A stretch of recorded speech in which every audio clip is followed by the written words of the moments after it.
Welcome, everyone, to Rock M Radio. This is the beginning of a brand new episode of Dive Cuts, and we are live on YouTube for Rock M Plus subscribers. It's season 8, still in the late stages of season 8. Here to talk about your Missouri Basketball Tigers, as the only podcast strictly talking about the Mizzou Basketball Tigers. I'm your host, Sam Snelling. If you are watching on YouTube, you can see me on your left. Actually, I believe I'm on the right this time, which is a little weird. I think because I added you first. Anyway, it's not Matt Harris tonight. It's somebody else. We've got this this lawyer type at Data Mizzou all the way down there in Glendale, and representing the verdict on Dive Cuts tonight. Matt, how are you? Doing good. No complaints at this juncture. So I'm ready to talk some Mizzou basketball. It's been a little bit since I've been on a podcast, and it's been a long while since I've been on a podcast with someone else. I think the last one was with Jim Root, if I recall, in the middle of February. Usually it's been me flying solo, so it's nice to not have to talk straight for 25 minutes about whatever is plaguing or making Mizzou fans feel good. Yeah, so for those who are, I guess maybe not Rock M Plus subscribers, but are subscribers to this podcast feed, you're getting this either post-release on YouTube or through your regular podcast feed. You may not be aware that Mr. Watkins spends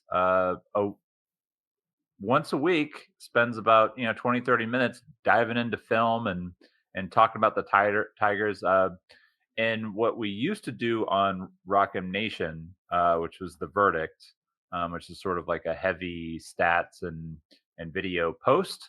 You're now doing it fully video style, thanks to some plugins from Synergy. We can queue up the video pretty easily. That's been going really well. I think I've really enjoyed the series. You are maybe not the most energetic presenters. I'm sure you've heard that before. But the information is fantastic. And so for now, like, the verdict is on hold until we at least get closer to the season. Is that right? Yeah, we might do some fun things with it in the off season. We'll see. Maybe a good opportunity to dive into some transfer additions or returning player situations. But Matt Harris does a lot of that on the website, so I don't want to step on his toes too much. And I'm sure everyone gets tired of seeing my face and would rather just get the goods. Yeah, I think the source, but everyone does seem to like the video, and our access to Synergy, I think, has been a bit of a boon.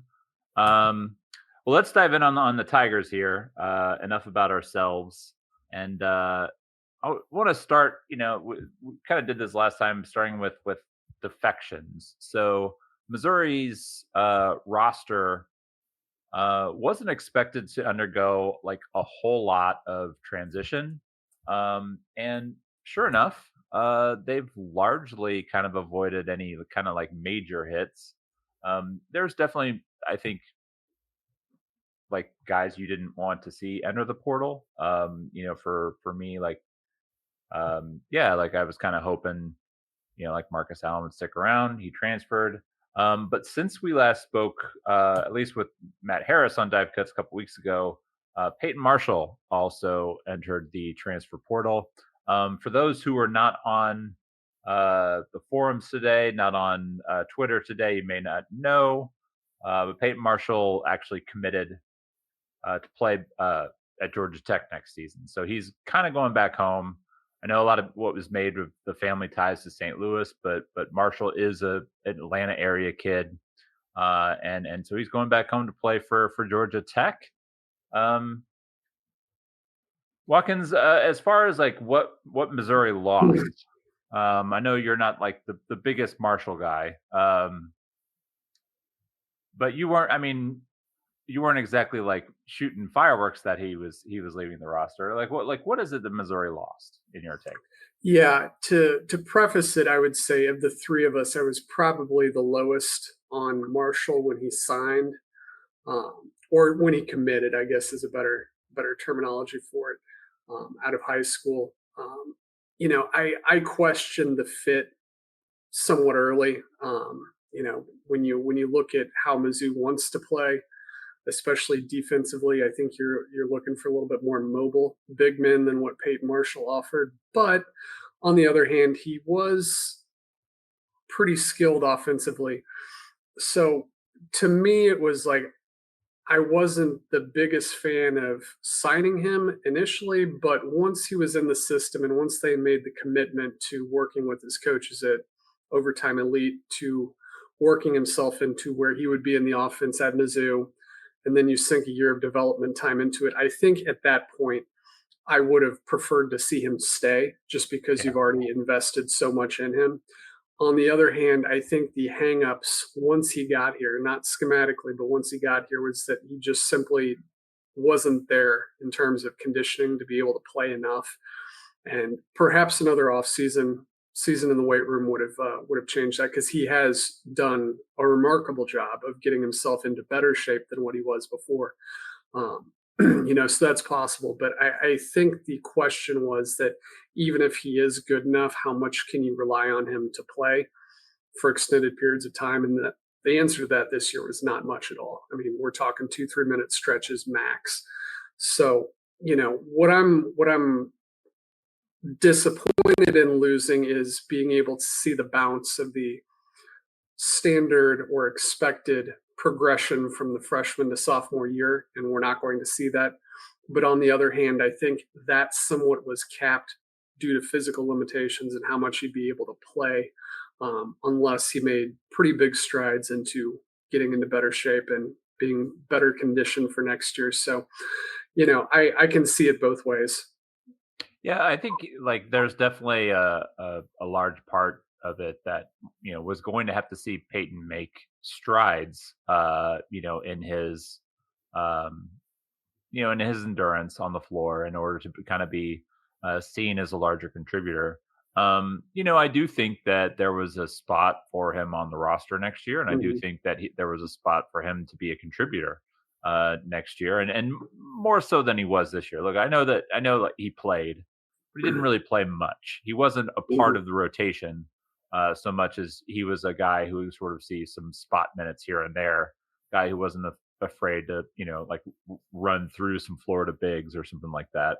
But when it came to like, yeah, the sustainability of him kind of being on the floor, you weren't really going to see, um, I don't necessarily think it was going to be a sea change from this year to next year of Peyton, being a guy who could, be on the floor for, an entire, TV timeout window.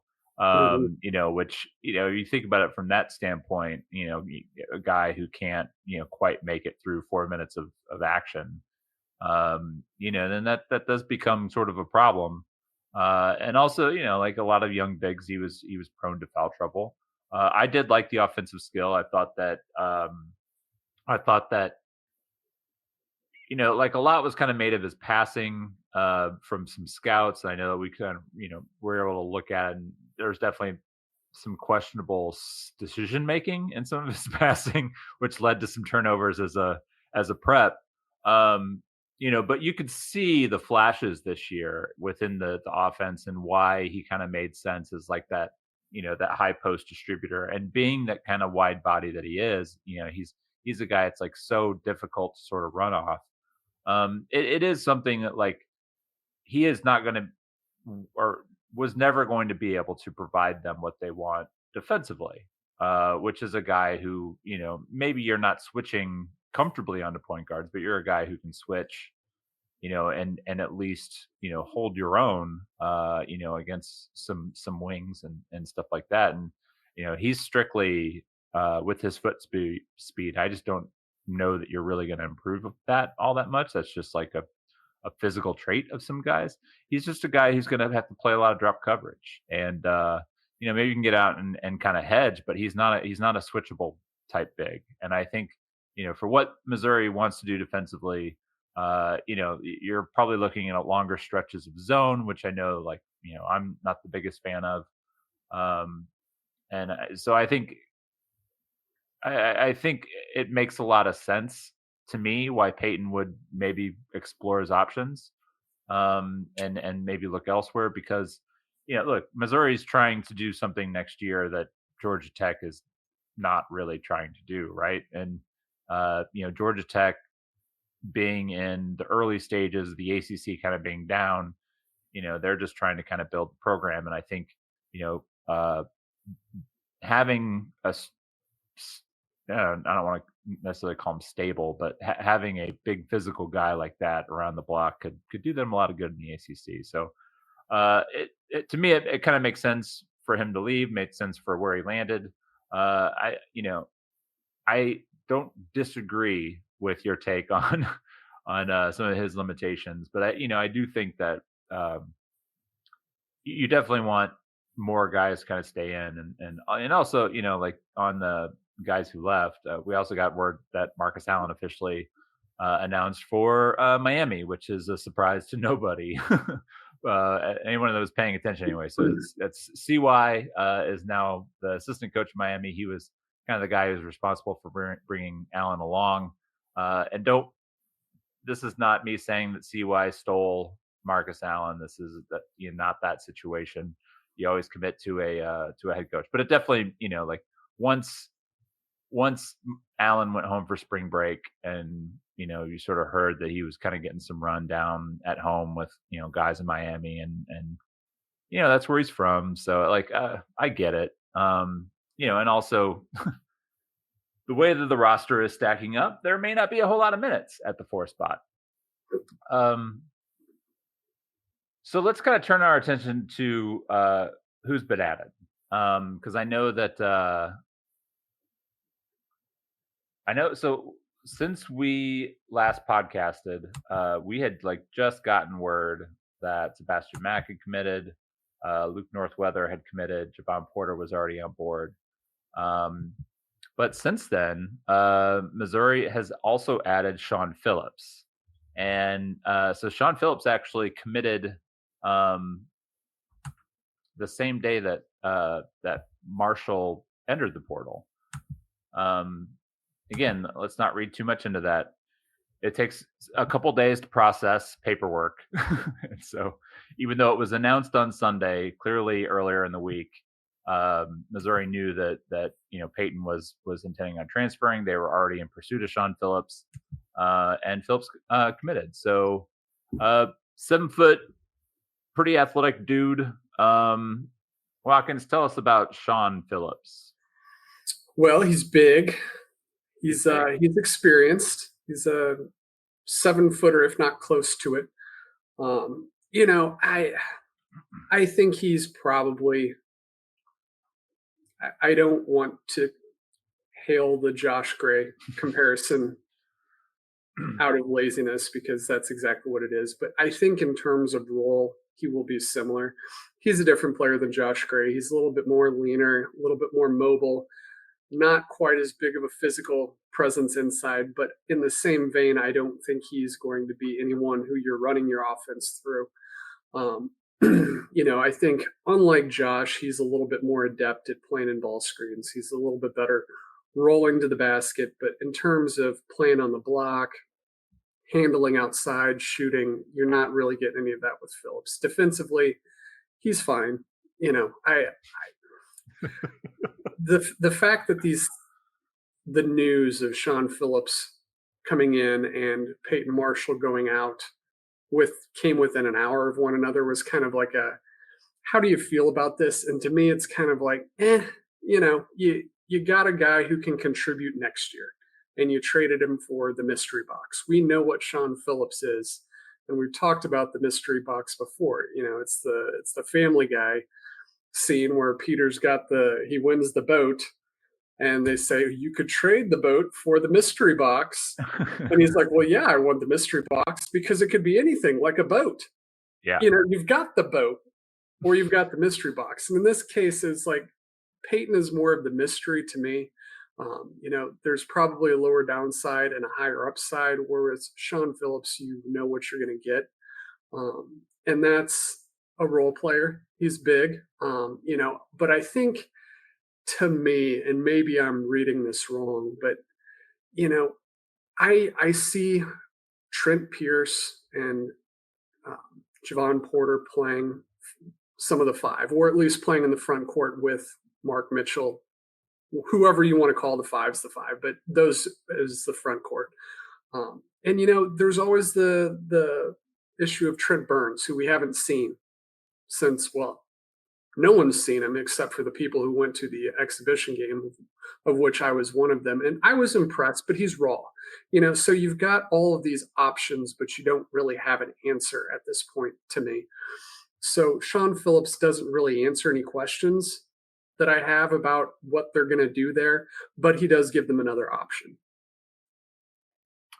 Yeah, it's basically like, I mean, with Josh Gray, what you got was a guy who could rebound, he could defend, and not really much else. They got him to the point where he was like solid, on some handoffs. But anytime they were sort of running like delay and he had to have the ball more than like 2 or 3 seconds, like I was just pleading with him not to dribble the basketball. And those are all things that usually kind of ended badly. I mean, he's a physical guy. He's able to kind of, do some positive things around the rim. But he's not a finisher. And I think what you're getting with uh, with Phillips is you're getting somebody who's got a little more bounce. He's a little bit better right at the rim.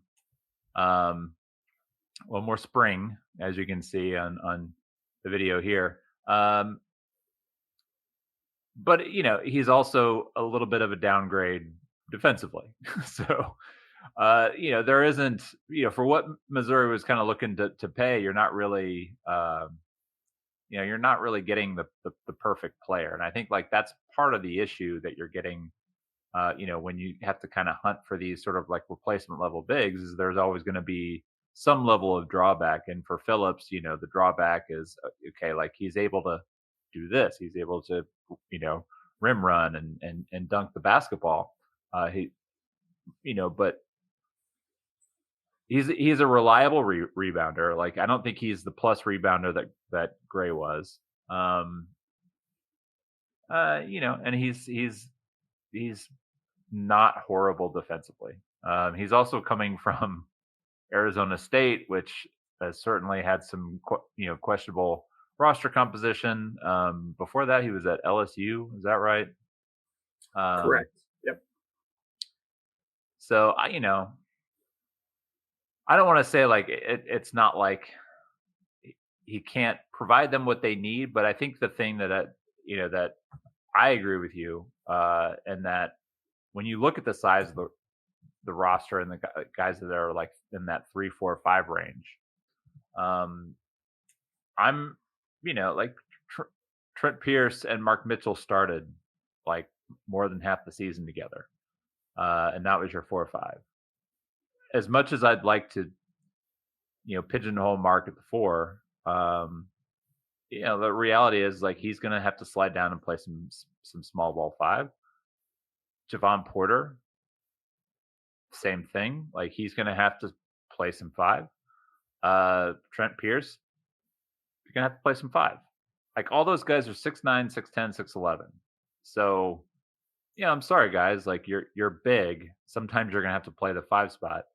So I think when you're talking about, like Phillips might start, but I think it's probably going to be like a Gray situation where he maybe starts the season as a starter, but ultimately, like I think he's going to be a role guy off the bench, and I think that's something that really kind of fits him and suits him, and can be a positive thing. We got a little dog appearance there.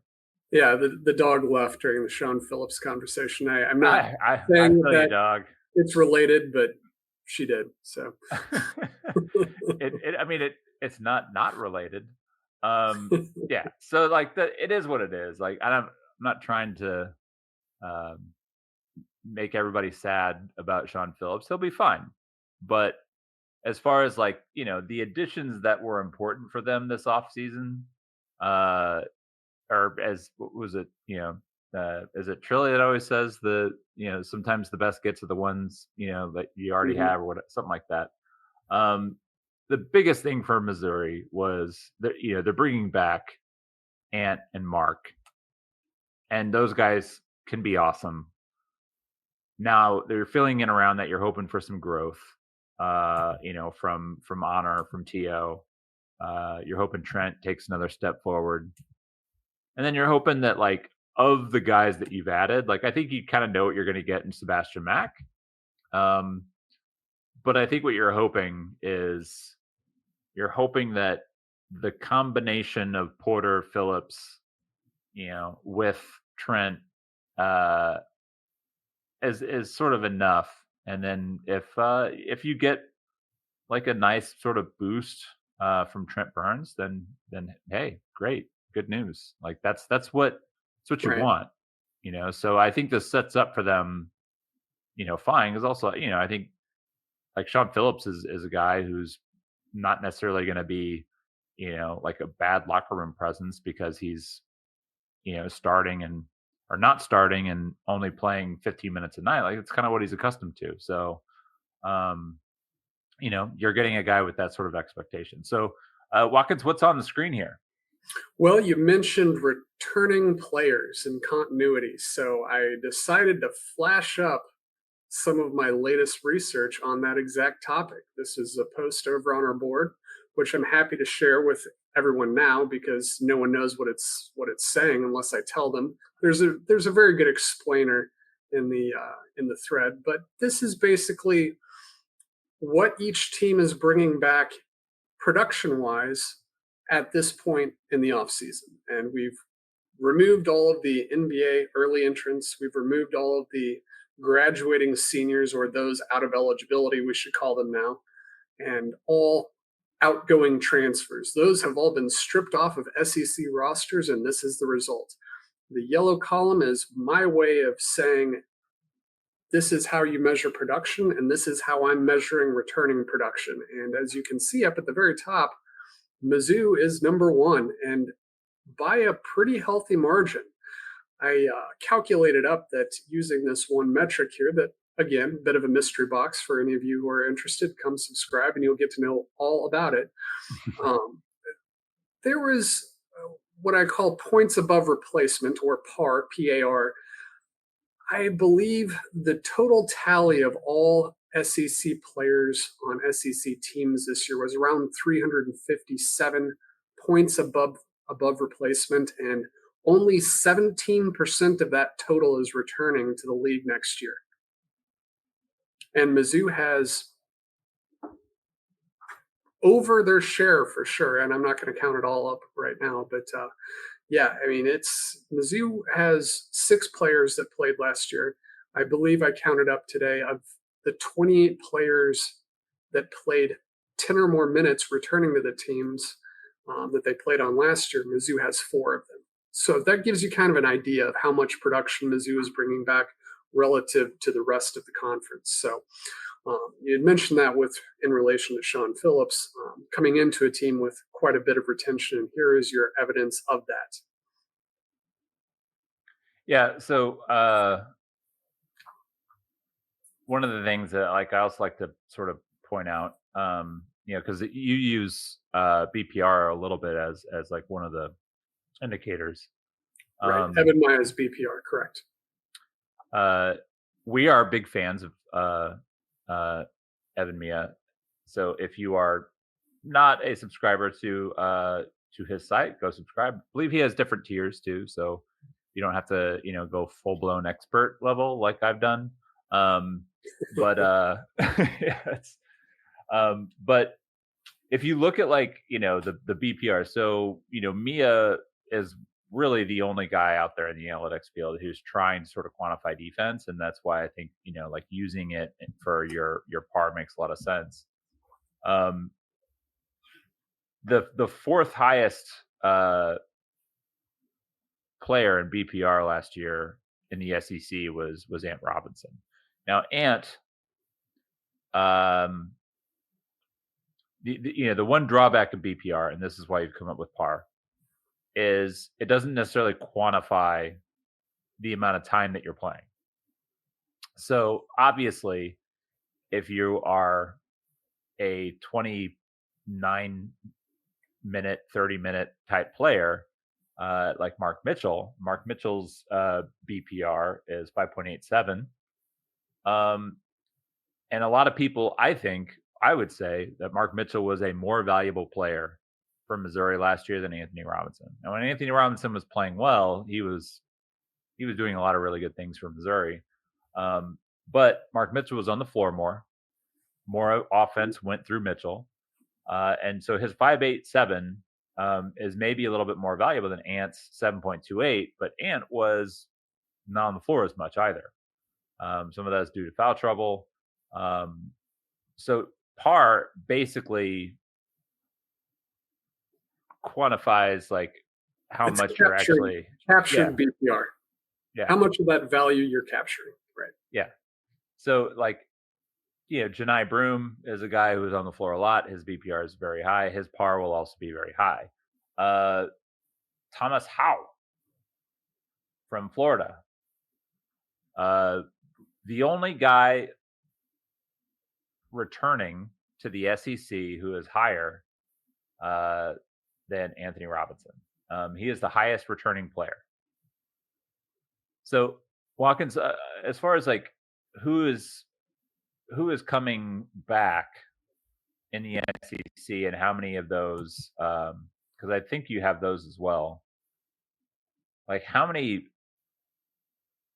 of like the top 30 or 40 players are actually returning to the SEC? Yeah, I've got that information. It's not many. Now there are some guys who are currently in the NBA draft pool, which I expect to return. Josh Hubbard, for example, at Mississippi State. I don't think he's going to stick in the draft, but he's off the board for now because he's been declared. Of the top 50 players in our par calculations, there are 1, 2, 3, 4, 5, 6 returning out of the SEC. 6 of the top 50. So the turnover is going to be great. It's not only top to bottom turnover. The top is just getting eviscerated. What's I think people need to realize is what made the SEC so great last year is they had so many good players. That's simple. But so many of those good players are now out of eligibility. Yeah. It's crazy to think like Janai Broom, 5th-year senior. He was the standard bearer of quality SEC players. When you thought of the best SEC player, he would come to mind. Same thing with Walter Clayton at Florida. Those type of guys. All of the SEC's good players, I shouldn't say all, most of the SEC's good players, like a very, very high percentage were either seniors, 4th or 5th-year seniors, or freshmen that are going in the NBA. You had a few guys like Colin Murray Boyles, who is a sophomore, who's now going to the NBA. But by and large, it was very polarized, and so many of those guys are out of eligibility now. And we've got a full list of, I believe it was 195 players posted to the site with where all of them are going, whether they're out of eligibility, NBA draft, or the transfer portal. So many of those guys are gone. When I was putting this together, it was just jaw-dropping, seeing like all of this red all over the board, gone, gone, gone, gone. And you think Mizzou, like, okay, they bring back Anthony Robinson, who was, I think, 4th or 5th in minutes, Mark Mitchell, who was 2nd, maybe 1st, and then Trent Pierce and Jacob Cruz, who were down around, between 5th and 8th role players. And that is way more than anyone else is bringing back as far as the rotation. And it's not that Mizzou is exceptional in it. It's just that everyone else has been hit so hard. And Mizzou was hit hard too, losing Tamar Bates, Caleb Grill, Josh Gray, Marquez Warwick, you know, guys like that. Mizzou has their own holes. It's just they have comparatively less holes. And I believe Anthony Robinson and Mark Mitchell rank second and third in my calculations of returning players as far as being the best producers returning, which that's notable because other teams don't have that. So just some quick math here. Depending on if you want to use the 13 scholarship count or the 15 scholarship count, the SEC had basically available scholarships somewhere between 208 and 240. So Missouri obviously was at 15. They were flexing that rule a little bit. Other teams carried less, like Tennessee, I think only had 11 or 12 scholarship guys. Arkansas, same way, even less. Actually. Yeah. So this is just on what's available, right? 81 players are graduating or have expiring eligibility is maybe the better way to frame it. 81, right? There have been 63 transfers out of the SEC. So that's 144 players leaving rosters out of what did we say? We'll just say like 215, 220. I mean, it's like 65% of the SEC is leaving. Now, some of those vacancies are SEC players going to other SEC teams. Sure, not many, but there are a few. Mm-hmm. Yeah, there are a few. You're right, not many. Missouri is sending all theirs to the ACC. Finally, a reason to watch. Yeah. Big Monday has a new meaning for us. So like that's a lot of turnover. There's only been like 12 NBA declarations. That signed 44 high school players. So we got 44 that are coming in. Transfers in right now we're at 60. Yeah, like it is. So for anybody who's not on Rockin' Plus, I have a SEC transfer tracker. If you're this curious about the other teams, like you can actually like pull it up. It's the first post in the SEC transfer tracker thread, and it's just like these are just really amazing numbers. Auburn, 8 players graduating. Ole Miss, 8 players graduating. Texas A&M, 8 players graduating. Oklahoma, 7. Kentucky, 6. Tennessee, 6. Missouri, 5. Texas, 5. Alabama, 5. And then you get to like some kind of fun stuff like LSU. Hey, only 4 players graduating. Yeah, 7 players entered the portal. Mm-hmm. Vanderbilt, only 4 graduating. 7 players entered the portal. So like the turnover is hitting you no matter what. So the fact that Missouri is sitting here with only 2 spots open, and we're going to get to that here shortly. Only 2 spots open, 5 graduations, 3 transfers out, 4 transfers in. Like they're sitting about as well as anybody in the league for finding that stability. Now, if you look at all like the preseason polls, you're still going to see Auburn, Alabama, Tennessee. And right now there's a lot of people that are just saying like, we trust like Nate Oates, we trust Bruce Pearl, we trust, Rick Barnes. Those guys are going to figure it out. And they generally do. Dennis Gates has to get to the point where he starts to get that trust. And I think this next team has sort of like the possibility of sort of building that trust, within the national expert level, I guess we'll kind of call it that. So with all that said, there are 2 spots remaining. let's talk about those two spots. Um, is it going to be two Give the spots? people what they want. Yeah, yeah. The portal is still well. So the transfer portal is officially closed. There's still a possibility. It closed last night at midnight. We are recording this on Wednesday evening, so Tuesday night at midnight, it closed. It takes a couple days for paperwork process. Still possible that players enter officially into the portal for another day, but for the most part, the portal is closed. Anybody who's in the portal right now, they can be recruited. Blah blah blah. Missouri's at a point where kind of looking at the breakdown of the roster. They've got 4 post guys. That's Nick Randall, freshman; Trent Burns, redshirt freshman; Luke Northweather, who will be a junior, I believe a redshirt junior, if we're being honest, and Sean Phillips is a senior. They've got a lot of combo forwards. I've sort of shifted a few guys around. We've got Jacob Cruz, Mark Mitchell, Javon Porter, Trent Pierce, all listed as combo forwards. That's another 4 guys. Cruz is probably more of like a true wing at this point. Honor Batang, another wing, and then you've got Ant at point guard. You got Seb Mack, who's kind of a combo guard. Aaron Rose, a point guard. Am I missing anybody? T.O. Barrett. T.O. Barrett, combo guard. So that's kind of where things stand.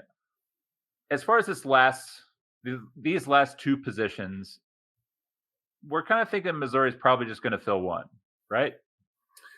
Yeah. Well, yes and no. I think the plan it depends. It always depends. The idea is to maximize your one spot and get the best producer you can for that one spot. I do think there is some value in potentially holding on to that 15th spot for a while, and let me explain about that. The 15th spot, if I'm not misunderstood, the 15 scholarship limit is part and parcel with this new House settlement where they're trying to cap roster spots. So you get 15 spots, and you do not get any walk-ons beyond that. 15 is all you get. No more players than that. And there's a whole bunch of hubbub today that lawyers are interested in. You all aren't. So we're going to skip that. But Mizzou has filled 13. I think what the idea is to fill one of those spots now, like as soon as possible, or as soon as they find what they want in the transfer portal. But then you have a 15th spot available. And I think there's some thought, and mostly in my own head, about potentially holding on to that as opposed to filling it with another person who you don't perceive as being an option to be on the court next year. In the event that any of this whole players entering the portal without eligibility, without eligibility, if anything materializes with that down the road, then you have an additional spot to potentially grab a decent player that's looking for a home next year that otherwise would have been out of basketball by this point. Now, I don't know that that's the staff's thinking. That's my thinking. I do imagine that they will probably report to the first day of practice next year with 15 players. It's just that 15th spot. I don't know if it's going to be more of a walk-on, into the bench type guy, or if they're actively going to fill it.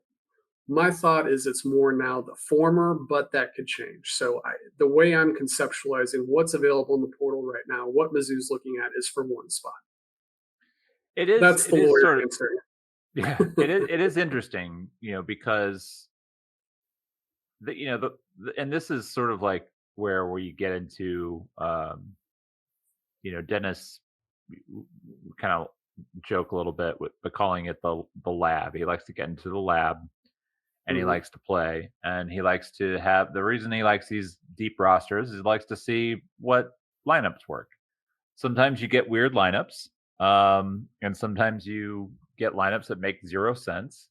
But he's going to try it, and sometimes it works, sometimes it doesn't. especially like in that sort of preseason where they're just running through all the Q4 opponents. Um, this is a roster already where,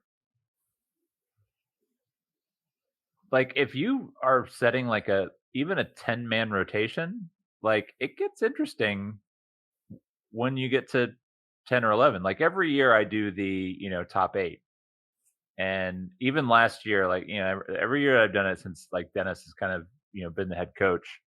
I always get pushback from people who are just like, oh, like he's going to play more than 8. I'm like, I understand that, but like there's going to be a ranking of who played the most minutes, who played the second most, and all of those things are going to be stacked, right? All the way from the top of the roster to the bottom of the roster. If you're on the roster, you're going to fall in there somewhere.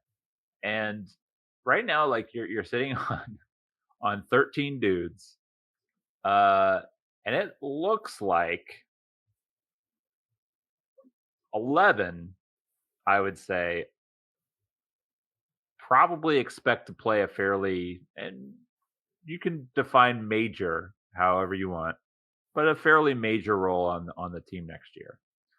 Um, I would be surprised if Nick Randall is a heavy contributor. I would be surprised if the North Weather is a heavy contributor. All right, so that's like Aaron Rowe. I think we all think he's a guy who is going to take some time to sort of really develop and kind of get back on the right track as far as his development is concerned. But that's still like that's a deep rush. So if you're bringing in another guy, that's a guy who's probably going to be expecting to play, unless it's JV Brown part 2, right? Yeah, I would agree. And when I look at the roster, I kind of look at it in 3 different groups. I've got the guards, which to their credit, they can all kind of flex in between whether they're playing on ball or off ball. Now, granted, some guys are better on like Ant, some guys are better off, but I see a group of 4 there. As far as true wings, we'll call them, I see 2, Honor Boateng and Jacob Cruz, who I think is a more natural fit at the 3. And then up front, you just got this big jumble of guys. What is that? We're up to 7 guys between the 4 and 5 spot. I know Mark, ideally you want to play him at the 4 position, and he's going to play a lot no matter what you call him. But as far as how those other spots fill in, are they going to play more traditional center like Sean Phillips? Are they going to try and get more of stretch guys in there with Javon Porter, with Trent Pierce? Trent Burns is kind of neither of those things. He's a stretch traditional center, I guess. Yeah. So what they do there is going to be really interesting. But for the purposes of our conversation here, is what I do know is that they don't need another guy in that group that isn't an answer. You've got 7 guys. One of them is an answer. 6 of them are question marks to me. Some of them are small question marks. I think Javon Porter, we have a pretty good idea of what he's going to be, and that's not a bad player. With Trent Burns, it's a huge question mark. We have no idea what he's going to be. So I tend to say, like, let's just set those guys aside and we'll figure that out this summer. Adding another guy to complicate matters isn't really going to help anything unless you can find a guy who I don't even know exists right now that is a bona fide, guaranteed starter at the 5. So that brings you to a wing or a guard. There's a debate both here and everywhere about whether it's more or whether it's better to bring in a guard or a wing. I personally believe that a guard who can shoot is the ticket, because I'm a little concerned, if we're being honest, about We'd the say a amount ball handler who can shoot.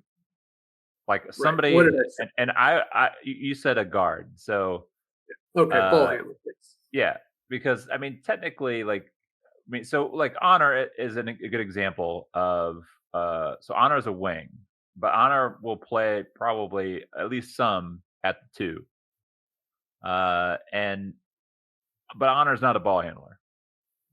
And Not at all. when I always say, like, the easiest way for me to quantify what a ball handler is you've got full court pressure. You're going to toss the ball to this guy, and you're going to trust him to bring it up. That's Ant. I think Sebastian Mack can be included in that. Like, a guy who's not going to turn the ball over. T.O. Barrett. Barrett's probably a little bit more of a combo right now, but you trust him to bring the ball up. Mm-hmm. And so what you're talking about is a ball handler. Right. Yeah. Someone who can dribble the ball